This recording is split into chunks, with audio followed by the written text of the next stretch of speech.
Good morning, everyone. I'm going to start with the effects of consanguineous marriage. So, before proceeding on to it, let's have a background look at what we have learned so far.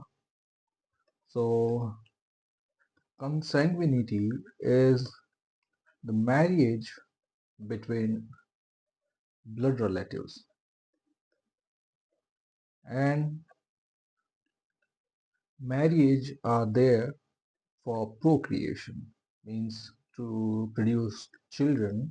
So, this can be equated with mating if other factors such as fertility and temperament, compatibility, and all other issues are not taken into account, then this thing, marriage is almost equal to mating. क्योंकि शादी होती ही इसलिए है ताकि बच्चे पैदा कर सके. Then conditions are there, but for which I have already said that other factors needed to be ignored. So a marriage between blood relative, it has some consequences, and some of which are harmful. So how does the marriage between blood relative result in harmful consequences or result in expression of harmful consequences?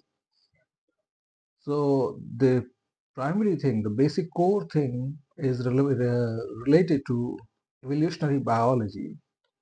Evolution, it means the transmission of genes, and transmission of genes, it happens via the exercise of the activity of reproduction, and those reproductive activity, especially in Homo sapiens, they result in inheritance of diploid forms of genes. Diploid, a binary form of genes, जो मैं पहले बोलता था. So binary form of genes is like having two copies of a particular allele, because every offspring inherit one copy each from one's mother and father. Now, if mother and father both are not related, which means the mating has been consanguineous, the marriage has been consanguineous, and mating has been outbreeding. In such a situation, the genetic makeup of both mother and father was different, and since they were nowhere related to each other up to the certainable limit, in such a case, we can say there was a diversity of genetic makeup of both father and mother, diversity of genome of both the parents. So this diversity, it led to transmission of, or from the perspective of offspring, inheritance of particular traits. The traits assortative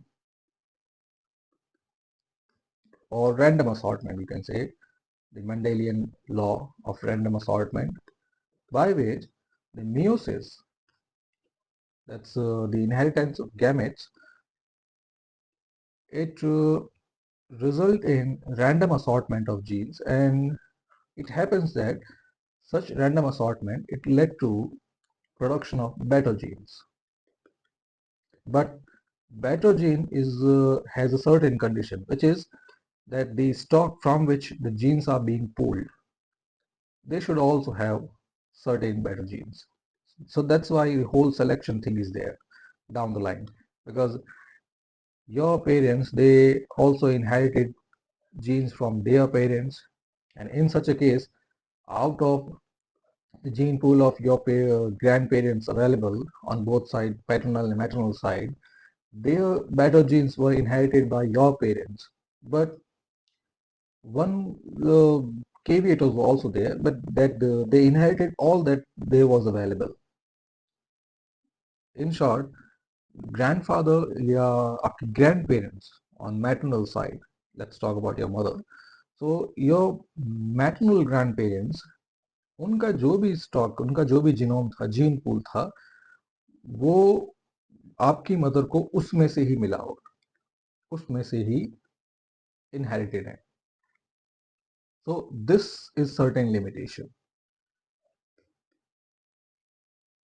And this limitation is biological because only one sperm can fertilize an ova and egg to produce a zygote. So that's another limitation here. So all in all, these two limitations should be kept in mind. First, most probably one sperm, one sperm is going to fertilize one egg, and that fertilized egg is going to be the future offspring. Then जो zygote है या फिर जो offspring है, it also has certain genomic limitation, gene pool limitation, because they can inherit only what their parents possess. उनके parents के पास भी वो जीन नहीं है. मान लो स्किन कॉम्प्लेक्शन जो है आपके दोनों पेरेंट्स का वो डार्क कॉम्प्लेक्शन है, एंड डाउन द लाइन कोई भी रिसेसिव जीन नहीं है, कोई भी वेरिएंट नहीं, कोई अलील नहीं है, डार्क ही है, तो अब आपके पास लिमिटेशन है. You can not ask for white skin, or you can say wheat skin, or any other skin type. So that's for the limitation. फिर वही बहुत सारे जीन जो है, स्पेशली बहुत सारे जो कैरेक्टर्स हैं which are only influenced by genetic makeup. जैसे हाइट की बात करते हैं तो height and weight, physical attributes, they are controlled by gene as well as environment. So height जो है, अगर आपकी मतलब आपके जेनेटिक स्टॉक में भी हाइट का पर्टिकुलर शॉर्ट हाइट का हाइट का ही जीन है, but if you have good nutrition, physical exercise अच्छी है, डोमेस्टिक एटमॉस्फेयर वो भी अच्छा है, in that case you are likely to get taller, because height, as I have said, is controlled by both gene and environment. But all those genes, all those characters which are dependent on the gene only, in those situations you have no choice. It's the genetic makeup of your parents that will decide what you inherit. So here in this case, the random assortment, it will lead to inheritance of diploids, alleles, and the same things will go on. But since nature favors heterosis, which can be equated with hybrids, heterosis means having heterozygote, heterozygote alleles, which is having both dominant and recessive together. So this diversity, it is naturally favored by nature, and thus leads to the practice of random assortment. अब यही चीज जो है वो, let's see it via Punnett square. Let's assume a hypothetical situation in which we are talking about only one gene. H for height, capital H is dominant, small h is recessive. Now three variant, this will be homozygous dominant, this will be heterozygous dominant, and both small will be homozygous recessive. तीन variations हैं. अब via Punnett square, let's measure how an offspring is going to inherit the gene pool. So let's say your father is a homozygous dominant and your mother is a homozygous recessive. So in this case, the gene pool will be the first child will inherit heterozygous dominant, the first, second will be the same, the third will be same, and the fourth will be same. So all the offspring, they are heterozygous dominant. Now this is a hypothetical and random situation in which there will not be any marriage between the offspring, because all of these are the offspring 1, 2, 3, and 4, and we assume there will not be any mating between these offspring. Now let's Proceed on to the topic consanguineous marriage. So here, as we know, because of incest taboo, all these siblings, they are not going to mate among themselves. So mating among these can be ruled out. Now, but the doors are open for marriage between the children of siblings. So children of siblings means your father and the children of your father's brother. So in this case, here the situation is there are two persons, A and B. A is your father's brother and B is your father's sister. Now your father, he has one child, uh, K. So in here, in this situation, हम उनके partners को involve नहीं करते हैं, your बुआ, your uncle. अब siblings के बीच में योर फादर एंड बुआ एंड फादर एंड अंकल बुआ, इनके बीच में तो इंसेस्ट टाबू की वजह से ओके, नो मीटिंग. बट उनके चिल्ड्रन के बीच में अब बुआ की डॉटर है जे एंड देन अंकल की डॉटर है पी. तो अब सिचुएशन बिकम्स डिफरेंट. अब this there are two possibilities. Either you are marrying on your paternal side or your maternal side. But since we are considering only father, so you are taking up the paternal side. A paternal side may be first the mating with siblings of equal sex, which means your father and your uncle.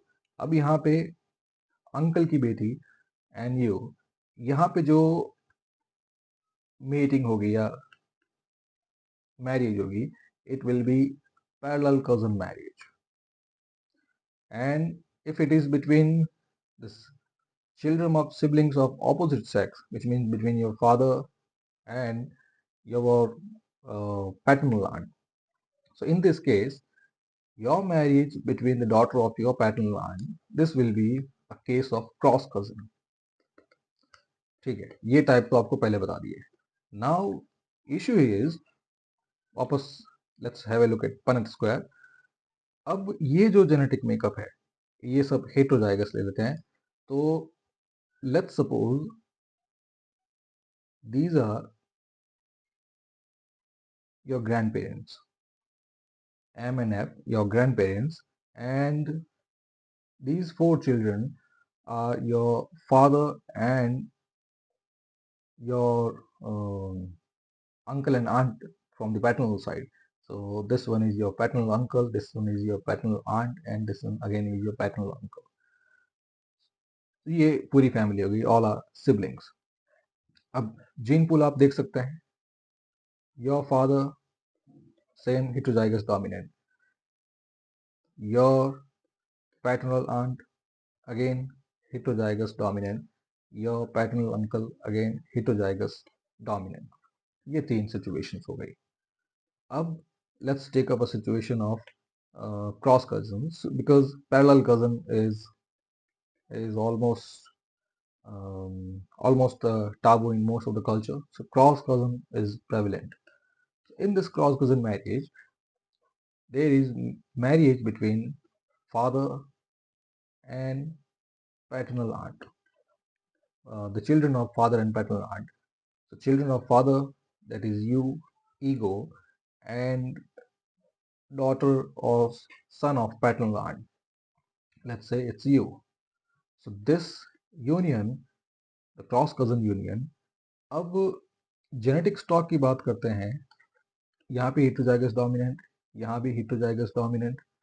So children जो है, अब your आपके father का genetic makeup और आपके mother का genetic makeup was inherited by you. But since we knew that there is limitation of the amount the genome inherited by offspring, और वो limitation we have known from Punnett square, जो genetic makeup होगा वही inherit होगा. अब mother के पास भी तीन में से कोई एक वेरिएंट होगा. homozygous dominant, heterozygous dominant, or heterozygous homozygous recessive.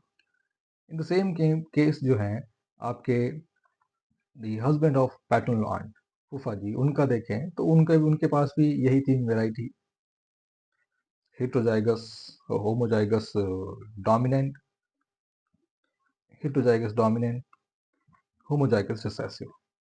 अब ये है कि ये तो हमें नहीं पता होता है कि किसके अंदर किस तरह का जेनेटिक मेकअप है, जीनोम क्या है, क्योंकि अभी उतनी फैसिलिटीज है नहीं और मीटिंग के टाइम हम ये सब नहीं देखते कि आपका जेनेटिक मेकअप क्या है, आपके कितने डोमिनेंट है, कितने रिसेसिव हैं, कौन से एलील्स हैं. सो अब इन तीनों में से by chance let's suppose your mother she she has inherited homozygous recessive. अब वही same Punnett square MNF. Your father is a heterozygous dominant, your mother is a homozygous recessive, the union of which four kids, first heterozygous dominant, then heterozygous recessive, homozygous recessive, then heterozygous recessive, and then homozygous recessive. ये चार हो गए आपके पास. Don't get confused by what I say. Sometimes I mix things up, but यहाँ पे notation से आपको पता चल रहा है ना. Heterozygous dominant, homozygous recessive, heterozygous dominant, homozygous recessive. So ये जो रेशियो है 1:1. चार सिबलिंग्स हैं आपके, आप चार सिबलिंग हैं. अब उनमें से दो जो हैं वो heterozygous dominant होंगे, दो जो है homozygous recessive होंगे. तो अब ये first generation to second generation पे जो पनेट स्क्वायर है उसमें देख सकते हैं कि फर्स्ट वाले के अंदर अगर आप देखें तो 4 heterozygous dominant. सेकेंड जनरेशन में यहाँ पे आप देख सकते हैं 2 heterozygous dominant और साथ में 2 homozygous recessive भी है. So this increase in recessives, this is known as homozygosity. तो क्रॉस कजन या consanguinity इसका फर्स्ट कॉन्सिक्वेंस ये होता है that recessives they increase in number. और यही इसके बाद आप सेम यही कंडीशन यहाँ भी ले लेते हैं, यहाँ भी सेम पैटर्न होगा, यहाँ भी 1:1 कि चार सिबलिंग में से दो हेटरोजाइगस डोमिनेंट होंगे, दो होमोजाइगस रिसेसिव होंगे. अब लेट्स सपोज जो शादी हो रही है, जो क्रॉस कजन मैरिज है, ये this second person homozygous recessive and this, इनके बीच में अगर हुआ तो फिर पनेट स्क्वायर की जरूरत ही नहीं है. वी नो कि अगर इनके साथ यूनियन होता है रिसेसिव के साथ तो all the 4 children, all the kids, they will inherit homozygous recessive.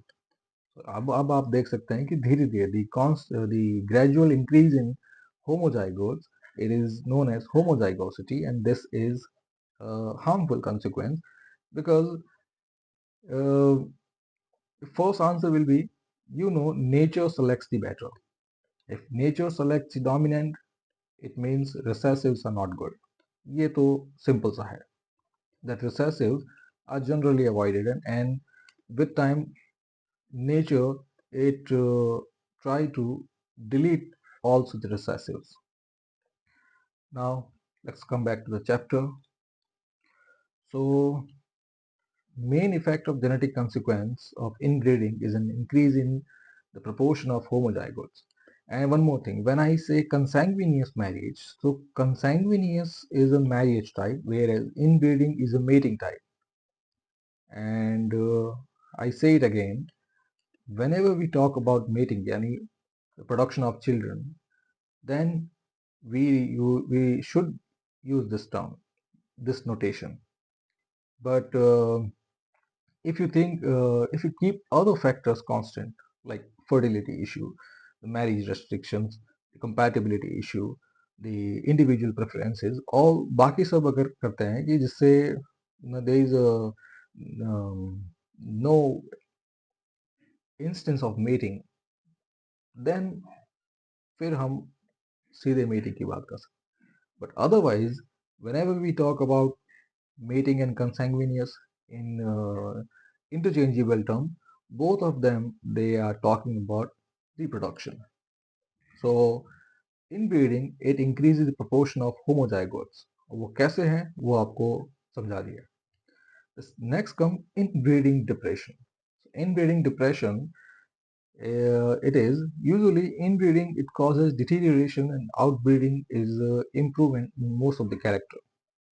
और वो अभी आपको समझाए कि वैसे तो आउटब्रीडिंग के अंदर भी रिसेसिव जो है they can be inherited because we do not know the genetic makeup of the person who we are marrying, but it is less likely that हर एक इंस्टेंस हर एक पर्सन जो है ही हैज इनहेरिटेड होमोजाइगोट्स, क्योंकि same condition nature does not keep homozygotes for the long run.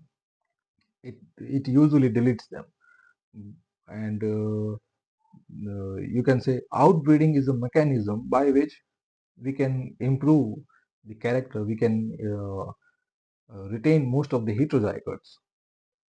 But जो inbreeding है या जो कंसैंग्विनियस मैरिज है, इसमें तो even if we want to read out, even if we want to improve the traits, improve the genetic makeup, we are helpless here because inheritance वही होगा जो अवेलेबल होगा. एंड उसका भी जो रैंडम असॉर्टमेंट है वो पनेट स्क्वायर से आपने देखा कि किस चिल्ड्रन के पास कौन सा जेनेटिक मेकअप आता है, वो डिपेंड करता है what their parents hold. And this particular thing has also been noticed by animal breeders. The animal breeder is a classic case of artificial selection, which is similar to natural selection, but the internal processes they are not uh, very much regulated. Artificial selection animal breeders क्या करते हैं? They usually prefer strong mates. तो जैसे ले सकते हैं cow का and bull का. अब यहाँ पे काऊ को मीट के लिए उसको फर्टिलाइज करवाने के लिए they prefer bull with a strong physique, with very solid and protruding hump, strong horns. So such visible characteristics of strong physique they are selected और फिर उसके बाद cows are mated with such a bull so that उसके offspring जो हैं वो उनके strong characters जो हैं वो inherit करें. सेम एनिमल के अलावा जो प्लांट ब्रीडिंग मैकेनिज्म है उसमें भी यही चीज यूज होती है.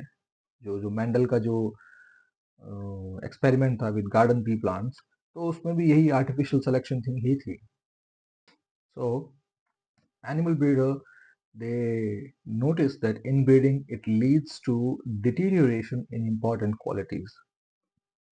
Reason accumulation of recessive, and if recessive increase in number they are not good for overall genomic improvement. So for instance fertility tend to decrease and may and many an inbred stock they had lost because the fertility level become too low for maintenance of lines in generation. Yes, ये inbreeding depression जो है उसका issue it also have ramifications on fertility, that the gradual increase of recessives on multiple loci. क्योंकि मैंने hypothetical situation में I took one gene, one locus, a single locus, but as we know that every individual is made up of thousands of genes. और अगर धीरे धीरे सारे genes में if recessives keep accumulating, it lead to you can say a big stopover, a big glut in fertility level. तो animal breeders ने भी ये चीज देखी कि धीरे धीरे जब आपस में सिबलिंग्स ही अगर उनको if they are bred together, gradually the species it loses fertility. So this phenomena of deterioration of on breeding, it is known as inbreeding depression. और यही सेम चीज जो है ये होमोसेपियंस में भी होती है. Like if you have heard about the Amish population in Pennsylvania, many Jewish people, many Muslim communities that practice consanguineous marriage and mating, in those communities, they have been marked increase in such deleterious symptoms, and also a marked decrease in fertility level. This whole phenomena of the harmful consequence of inbreeding, it is known as inbreeding depression. Now let's talk about heterosis. So in contrast to inbreeding depression, if two independent pure lines are crossed, the hybrids between them, at least in the first generation, uh, show a considerable increase in size, fertility and many other desirable traits. So pure lines हैं, उनमें अगर mating होती है, so the heterozygotes, the first line of hybrid, they will show marked improvement on all possible traits. So this has been called hybrid vigor or heterosis, or even heterozygous advantage. So the first practical application of hybrid vigor as a technique of for crop improvement was applied to corn, and it led to very significant increase in production. The genetic effects of inbreeding are similar to positive assortative mating. Both increase the frequency of homozygous genotypes at the expense of heterozygous. So यहाँ पे एक चीज कही है that inbreeding, which means the mating between blood relatives, it is also similar to positive assortative mating. So जिसमें देखा था कि the marriage type in all over the world, they have many restrictions, many prohibitions and many preferences. So this leads to the shrinking of the population mate pool that any individual have. फिर उसके बाद many restricted rules such as caste endogamy, gotra exogamy, फिर particular इसी में शादी करनी है, ऐसा ही होना चाहिए, इस हाइट का होना चाहिए, इतना पैसा कमाना चाहिए, all such criteria that leads to further a very limited pool of available mates. और फिर उसमें उन available mates में जब mating होती है, first it goes against the very natural principle of mating, which is random mating. And second, it traces the recessive line, which means the accumulation of recessives increase. Then it should be emphasized that the increasing homozygosity, the general effect of inbreeding, does not predict whether inbreeding is good or bad. It depends on the nature of homozygotes. Yes. So the harmful effects हैं homozygosity के, वो ऐसा नहीं है कि it is always bad thing. But since first thing is the recessive are those genes which are not preferred at most times.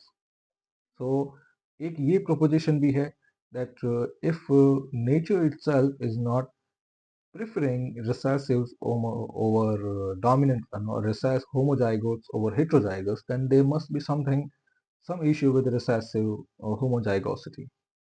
But then all recessives are not bad. There are many recessive genes which do not express themselves.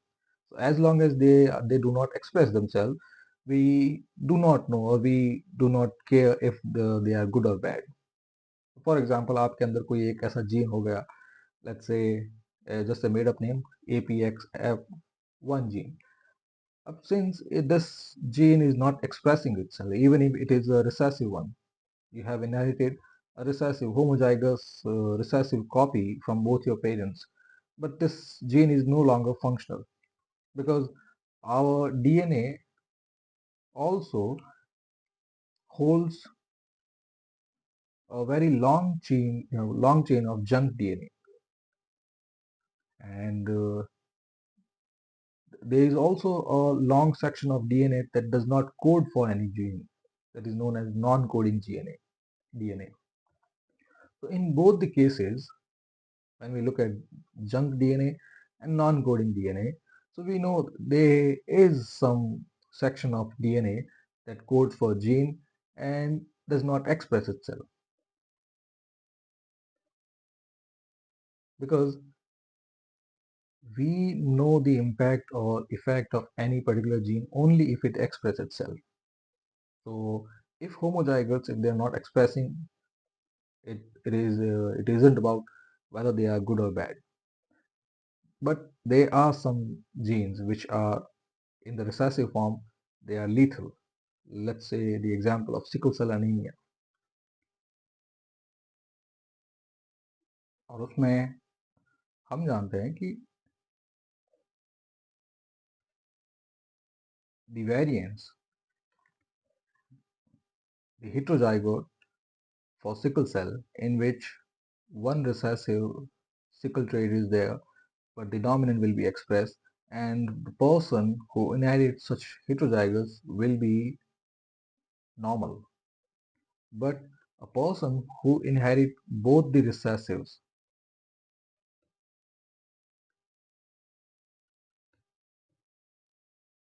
both the recessive for